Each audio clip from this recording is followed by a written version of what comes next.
Hi everyone, and welcome to today's Writing Workshop Wednesday in the Nature Journal Club.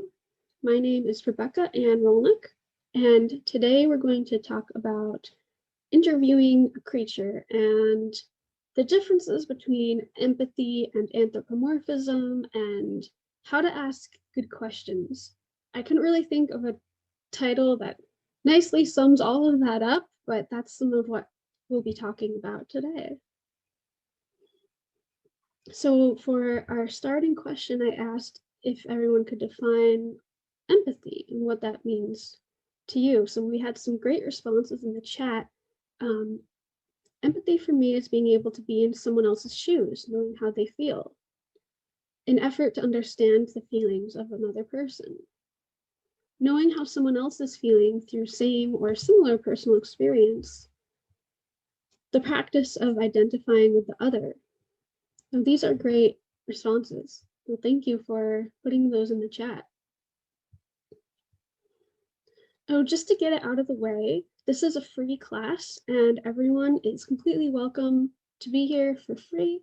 But if you are able to donate, it's greatly appreciated. You can click on the link here and any amount or pass it on with an act of kindness or both. It's totally up to you. And I also teach classes on my own through my website, and I call it For School to You, programs for kids, school groups, and I also have a class on the website OutSchool. So if you're interested, or if you know anyone who might be interested, you can check that out. So with that out of the way, last time we talked about ALDO Leopold, and a quote from him is, "We abuse land because we regard it as a commodity belonging to us. When we see land as a community to which we belong, we may begin to use it with love and respect." Oh, and I found out by coincidence last week that this is actually Aldo Leopold Week. So there are some really great free events going on online, so you can check those out too. So today, like I said, we're doing Interview a Creature, and this is partly inspired by an activity from the Beatles project called Interview an Organism, and it's partly also inspired by this book I really like called The Wild Girls by Pat Murphy. So The Wild Girls is a children's novel. I first read it in high school, I think, and really liked it. And it's about these two girls named Joan and Sarah who are friends, and they spend a lot of time in the woods. But when they're in the woods, they call each other Newt and Fox as their nicknames. And they write a story, and in the book, they end up taking this writing class. So I thought we could do the writing exercise that they do in the class in the book.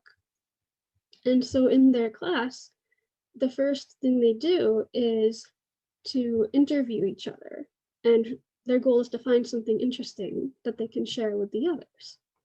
So something that I was thinking about is how, I don't know about the rest of you, but a lot of us nature people sometimes can find it easier to spend time in nature and trying to understand nature and animals than other people sometimes, or at least I feel that way sometimes.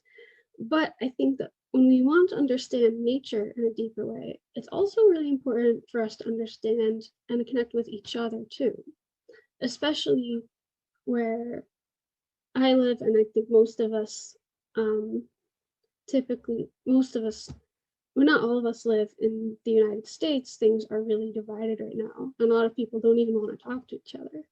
So I think making that connection starts with, being curious, just like when we are about nature, and asking each other questions. So in the book, some of the questions that they, so these are some examples of questions that we might ask each other. What's the first thing you heard when you woke up this morning? If you got to take one thing from your house before a meteor hit and destroyed everything, what would you take? What does your home smell like? What would you most like to eat for breakfast and why? What's your favorite color? What scares you and why are you afraid of that? If you had $10,000 and you had to spend it all in the next hour, what would you buy? And what the writing teacher told them in the book is, you're the only one who knows the answer to this question. Questions like these don't have right or wrong answers. If you don't know the answer, make up an answer. And later on, you can figure out if it's true.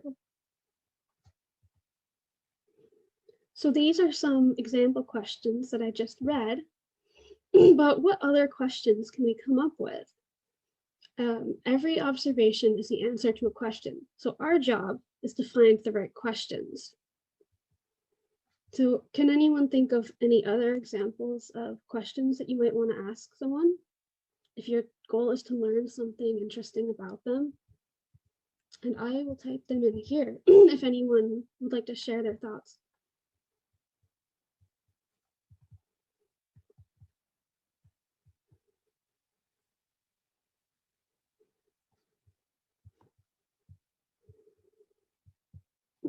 So Amy wrote in the chat, what gets you excited?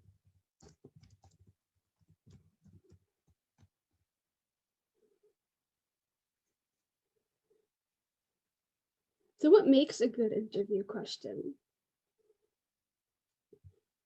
How can we dig deeper?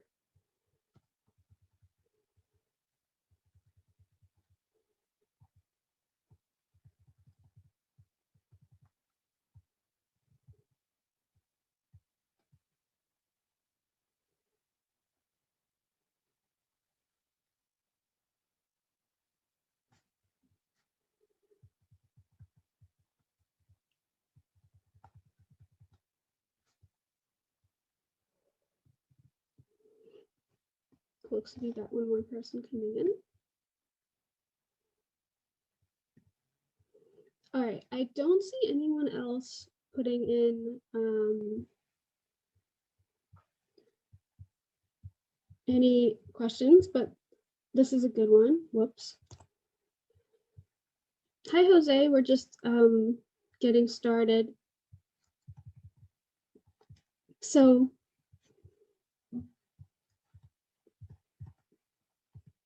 So what I would like us to do now is if we could go into breakout rooms and each spend with one other person, and we can each spend 5 minutes interviewing the other person to try to find something interesting, which we could bring back for the group. And of course, you don't have to share anything that you don't want to share. If there's a question you don't want to answer, you can just pass on that one. And then we'll come back as a group and see if anyone found anything interesting. So also, if there's something that you want to answer, you're okay answering the question with the other person, but you don't want them to tell that to the whole group, just let them know too. So Jose and Sharon, who just got here, we are doing an activity to interview each other, ask questions to try to learn more about each other, and it's from an activity. Yes, and the breakout rooms are private. They won't be included in the recording. So Jose and Sharon, I will answer any questions you have since you just got here, but I was just about to put everyone in breakout rooms. So let's see, 2, 4, 5. Looks like we've got 7 people. So not including me, it looks like that's enough for 3 groups of 2. So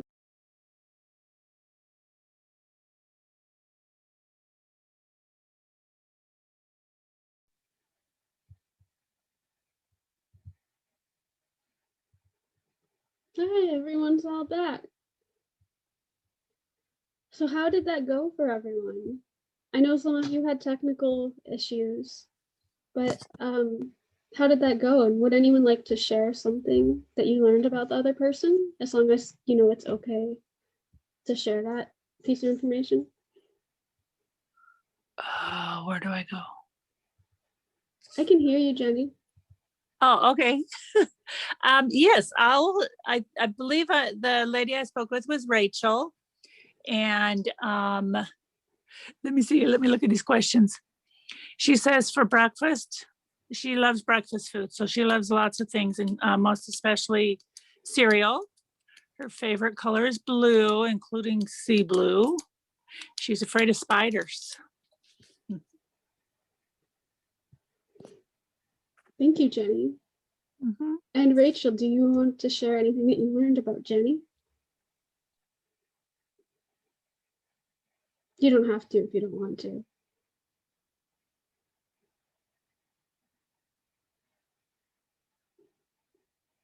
Anyone else? I'll share about my chat with Sharon. Sure.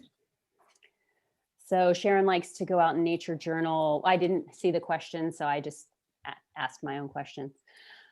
Sharon likes to go out to nature journal more to explore, not so much the scientific side of things, but more just to explore her feelings and her experiences in nature.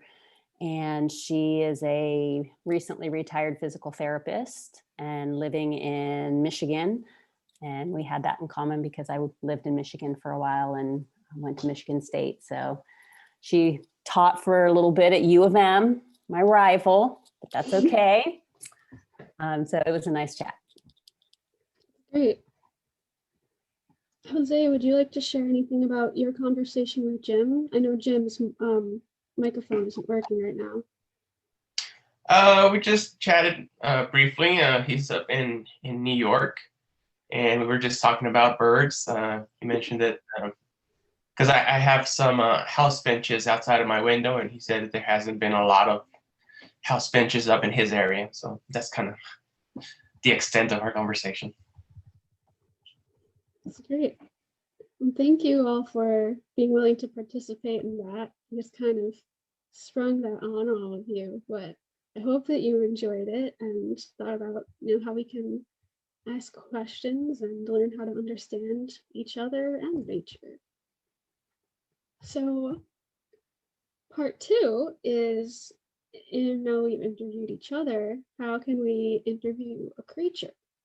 So I'd like to ask you to think of some kind of creature you'd like to interview. So this could be an animal or a plant. It could even be like a fungi or a protist or bacteria or something really tiny.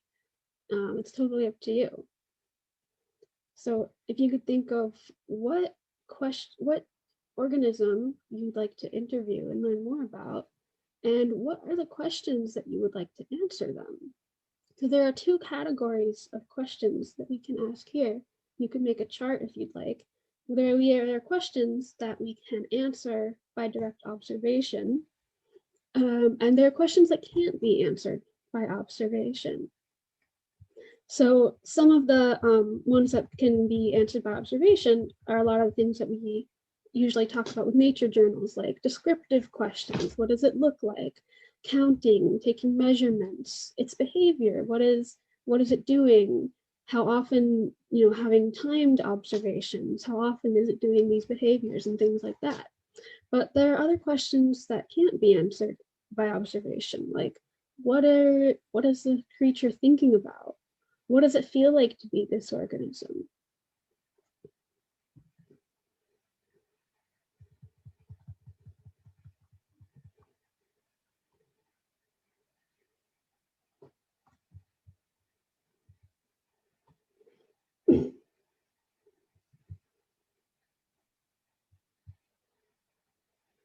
So I'll just give you a minute to start on that, and then I have some other things to show you, and then we'll do a writing activity based on this. So if you think of more questions, you can keep thinking of them before that.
All right, so that was a minute. I know it wasn't very much time, but just to get you started thinking about it, and again, you can add to this over the next couple of minutes.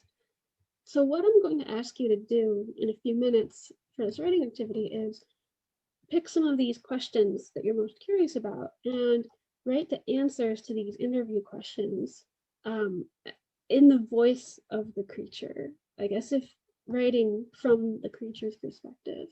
So again, it's about getting to know the creature, and your goal is to learn something new about them. So you might think about what, if you were going to imagine if they could write in words an answer to this question, what might their voice or their style of their voice sound like?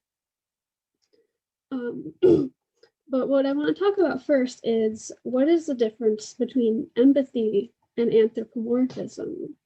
Does anyone have any responses to this question?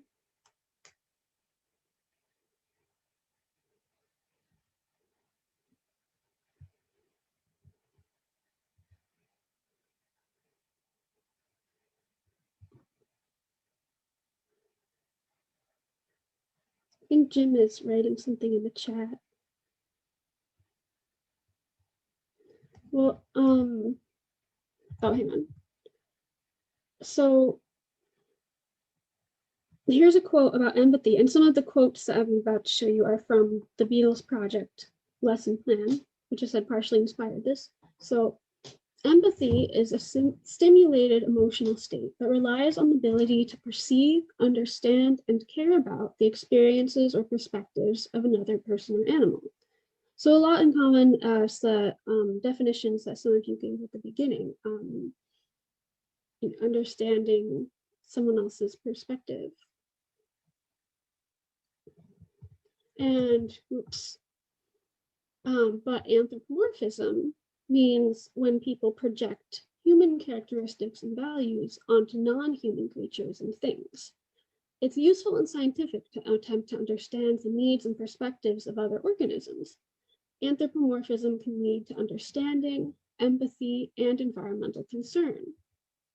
It's valuable to attempt to understand the perspectives of other organisms, but it is also important to remember that we can't ever fully understand the perspective and life experience of another being.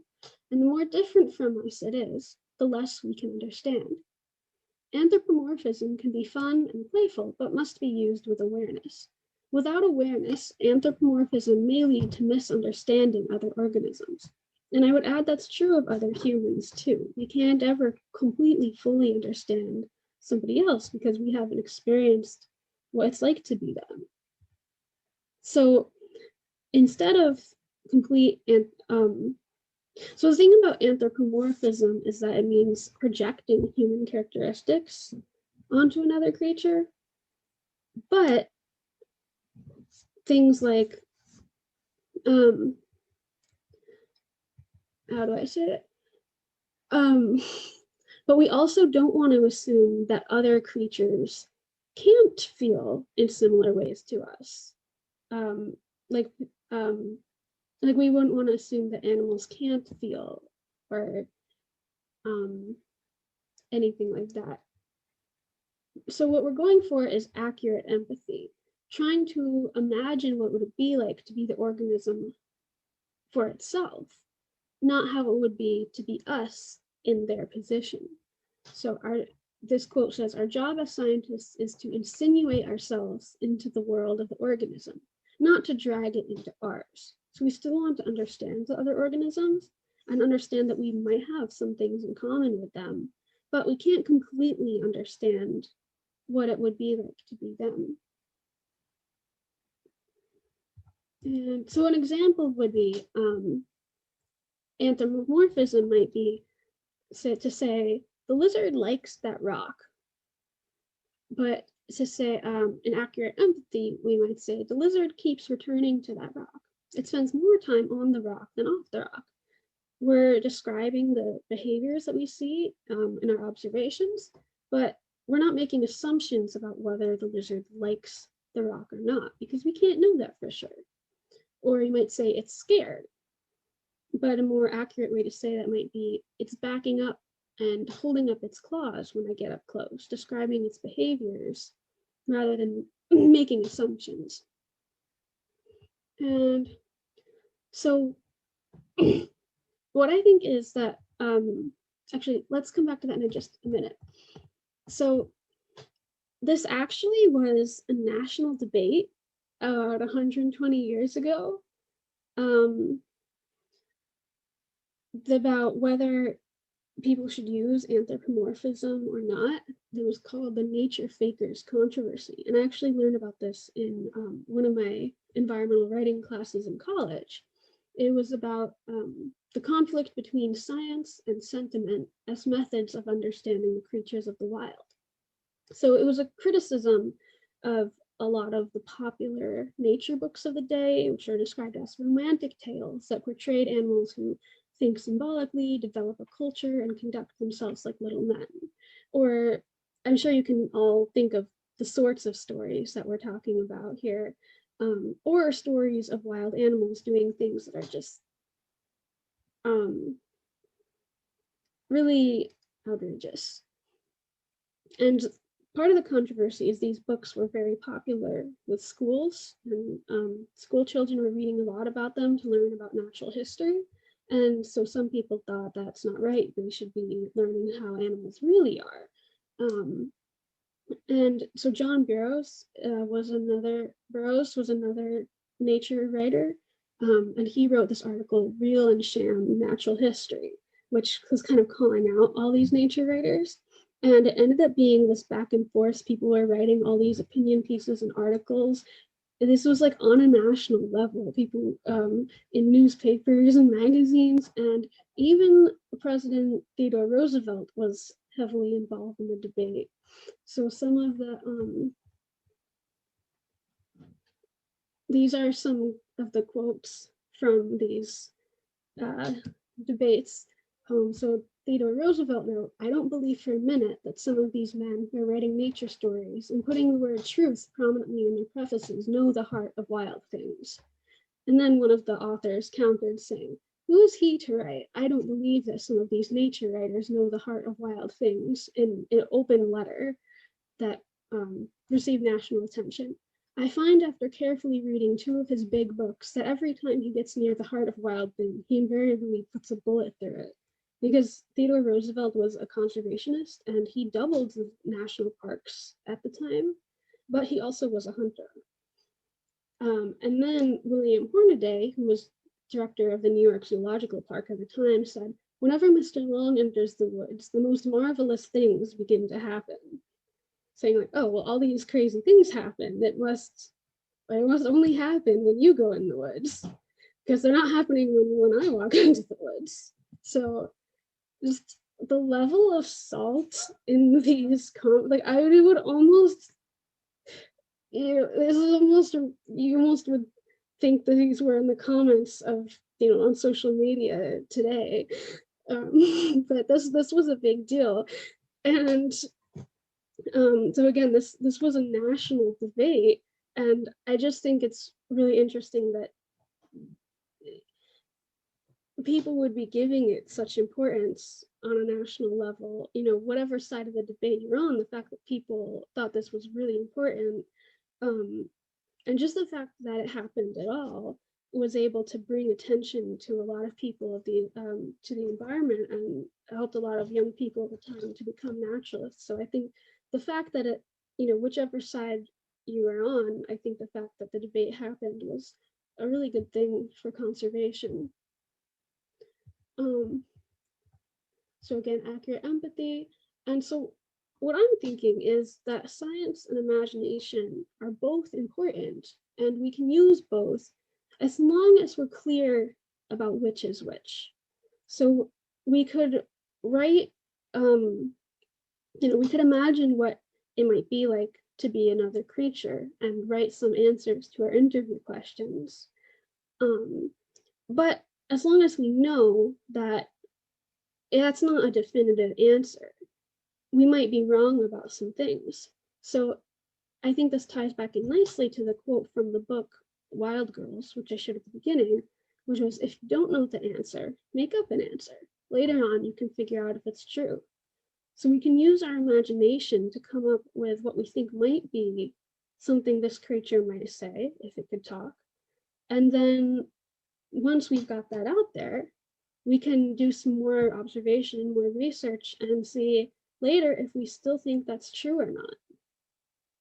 Does anyone have any thoughts about all of this? Or any questions?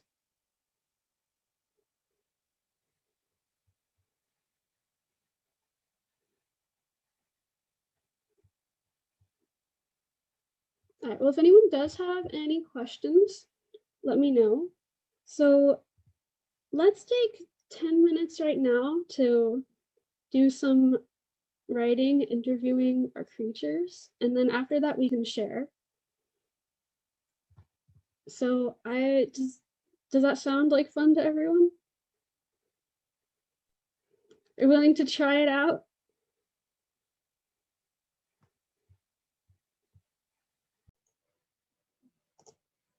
So I realized later when I heard everyone share their writing that I forgot to say a very important part.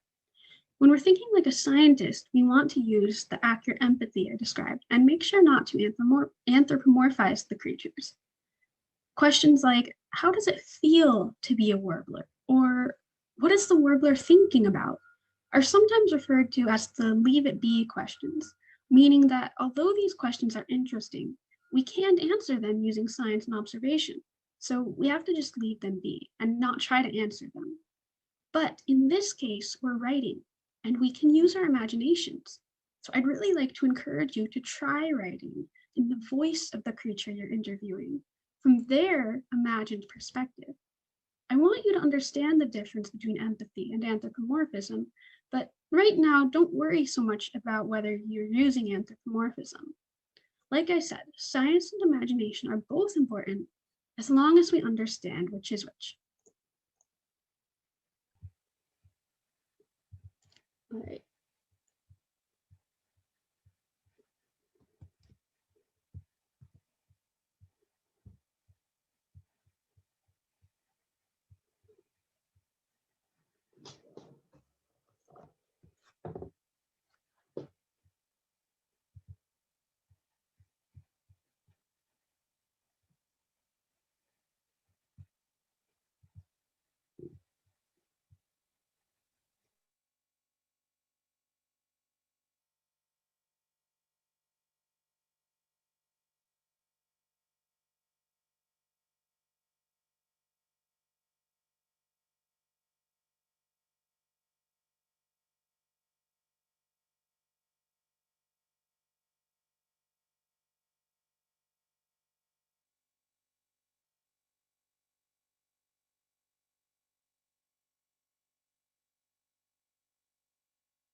That was 10 minutes.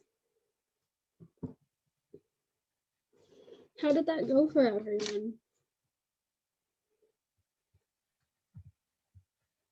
I myself didn't get too far, but I was thinking about tree sparrows because they're more common here in the winter. So I was thinking, where do they go when spring comes? And then I was imagining if I were, interviewing it, like, how has your morning gone so far? What do you do every day?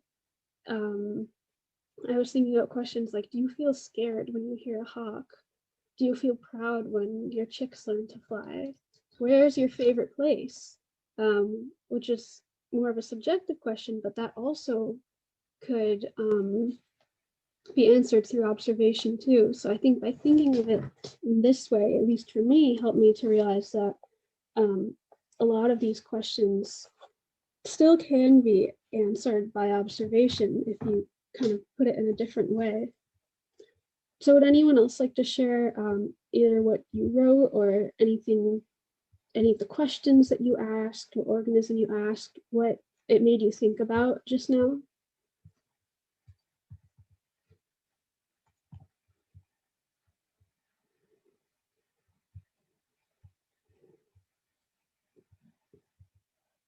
Jim says, interview with a black rat snake. What's it like to eat? Do you taste your food? Answer, the sensation of eating would be more abstract than ours. Taste would be perceived by the tongue before the food item entered the mouth. Question, what's your day like? Answer, series of movements dependent on temperature. Yeah, so I think you did a really good job of that accurate empathy, thinking about what is the snake doing? What would it really be like? Sharon? Yeah, so in my rock garden, which is along the south facing side of my home, I have a group of snowdrops that are blooming now. And I kind of think of them as being a battalion of snowdrops marching up the terraced walls of the rock garden. And so I was asking them, what was the command that ordered our advance? Did we sense the temperature, the lengthening of the daylight as the days grow longer? Why did the ones that are closer to the sidewalk bloom first and the others follow later? So that's what I had. And then I did a little writing. I kind of imagined, I've been reading about battles, and so I kind of thought about them as a little battalion of flowers. And speaking in their voice, I said, we are marching up the terraced walls of the rock garden. We send up a small platoon to scout before the onset of the deep freeze and the heavy snows of February. Now that the snow has melted, the rest of the battalion is advancing. So that's what I had for today.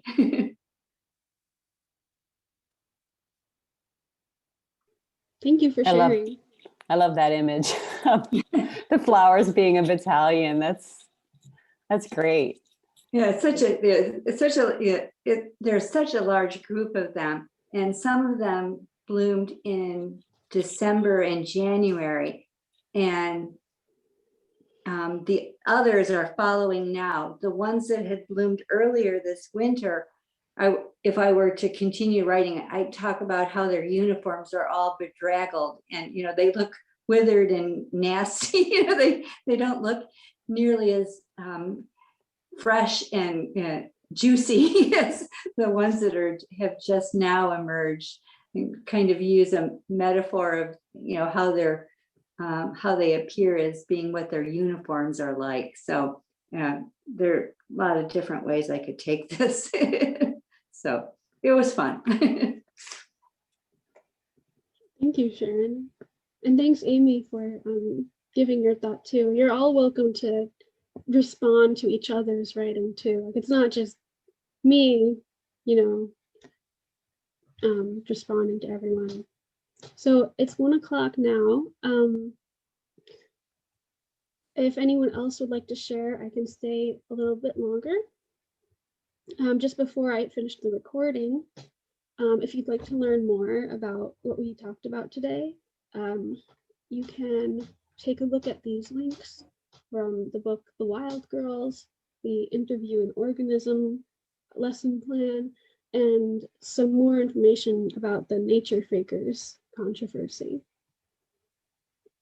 So I'm going to stop the recording, but again, if anyone else would like to share who hasn't gone yet or to continue the discussion, you're welcome to stay.